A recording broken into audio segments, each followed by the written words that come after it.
Hello everyone, I'm Robert Radford. I have another game of chess for you for 50 years of chess. And it was played in this Steve Boniface Memorial. You know about Steve, I told you about him a while back. This was in the Memorial for Steve. It was played in 2019 on the 22nd of June. It was round one in the major section, and my opponent was Paul Humphreys. Paul is a player that plays in the Wales and Somerset League for Wales Chess Club. Good little club, started up about 2012 I think. I've never been to their club, but they've just had a congress this year, which was well supported, or was it at the end of last year? One of the two. But it went very well, and my opponent Paul, I've never played him before, but seemed like a very nice man. Got on well with him when we met. I'll show you a picture of him after. I was white in this game, and it was round one, and I played c4, which is the English opening. I'm not known for playing this very often. I'm more in friendlies than anything, but I played it a little bit and I had some wins with it, so I thought I'll stick with it and play for a while. So we played c5, knight c3, knight c6, g3, knight f6, bishop g2. Paul played g6, e4, d6, knight e2. Now I'm going in for what's known as the Botvinnik system. It's quite straightforward, easy to play, a bit like the Lender. Now that sort of is mechanical. You just kind of castle, and then you play d3 castle, and you can push f4, or you can go a3, rook b1, b4, that sort of thing. Old school stuff. It works quite well.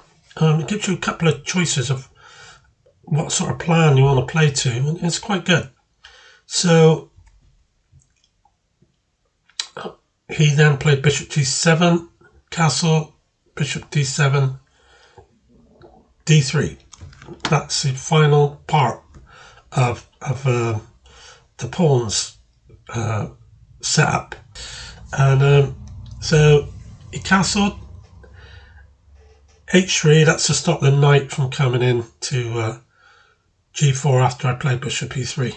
So he played a6 either to stop my knight going forward, or he's planning on pushing the b pawn up in a minute. So I played bishop e3, rook, now he's planning it.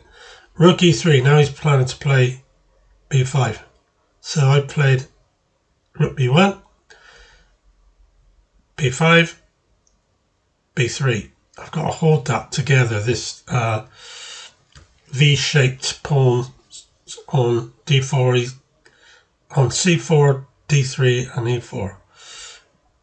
Queen c8, which is obviously is going for my h pawn, so I played king h2, knight back to e8, f4. This was the plan, one of the plans, and that's the one I'm going for. Pushing in the central part. I really like the position I've got. He played f5.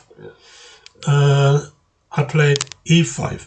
Now it looks as though after de, fe, bishop takes e is one a pawn, but my plan is after d takes e on e5, I can play bishop takes c5, which is nice because then that gives me some possibilities. So he went d takes e, bishop takes c5. He played e takes f4, and I took back with the pawn on g takes on f4 because otherwise e5 would come and kick the knight away and he'd have a strong position. So he's played knight to c7, and I brought my knight into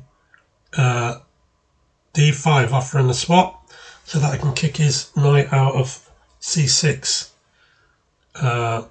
which I did, and he played the knight back to d8. So let's see what happens now. I played rook behind the bishop, with a veiled threat on the queen on c8. So it was actually rook to c1. He didn't seem to notice it. He played rook e8. This was a lack of concentration by Paul here. He should have moved his queen. But he was worried about losing the pawn on e7.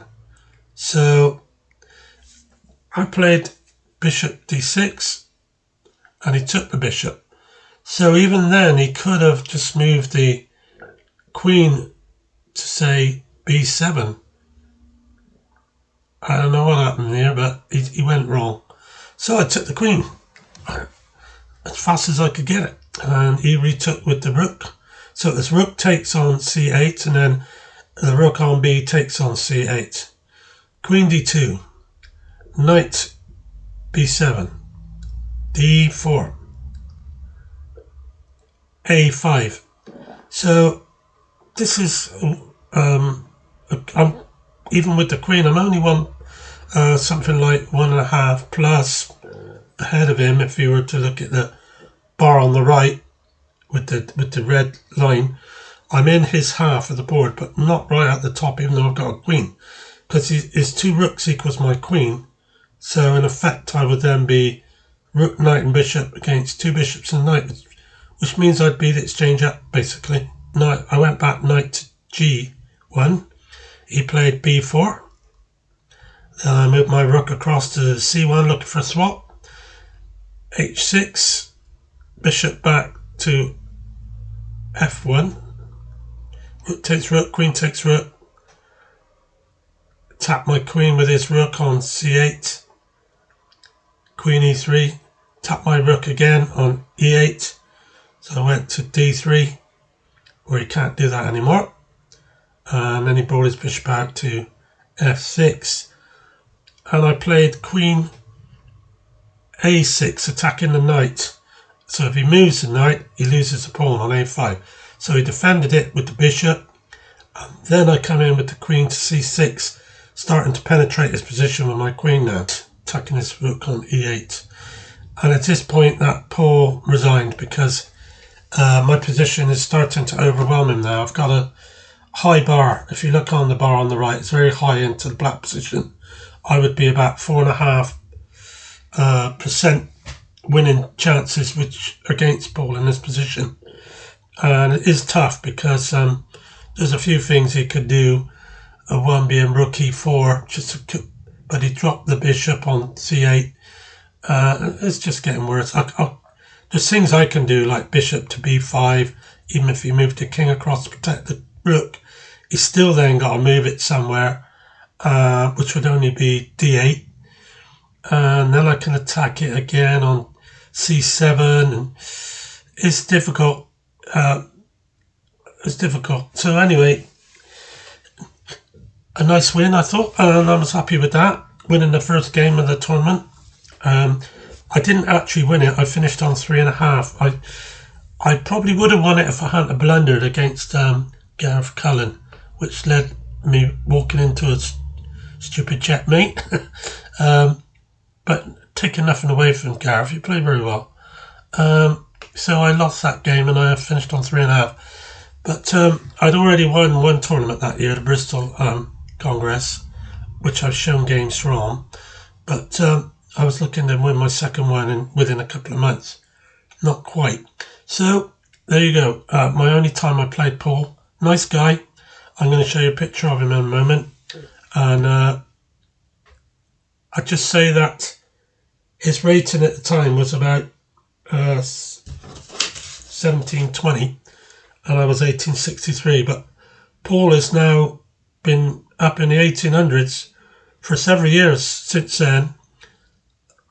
He seemed, when I checked him over, he used to have a good grade years before, and then he dropped off, but then he's come back again. So his true strength is somewhere around about 1800 or so. So he's a good player, and a faithful servant of the Wales Chess Club. It's only a small club, but they're doing well in Wales. Right, thanks then. I'll get you another game soon. Thank you. And here we are. We have a picture of Paul Humphreys here. As you can see, he's an older man like myself. I've got another picture of him a bit further up the page where he's with the other guys. There we are, the other guys from the chess club. There's Paul there with the blue shirt on the left, sat down by the chess set. I know a few others here. John Walterfield behind him in the with the long grey hair, purpley shirt, and in the centre with the green shirt, the tall guy. That's Chris Strong. I know him very well as well. I don't know any of the others. I may have played against them, but a long time ago. So there we go. That was my opponent, Paul Humphreys. So see you soon.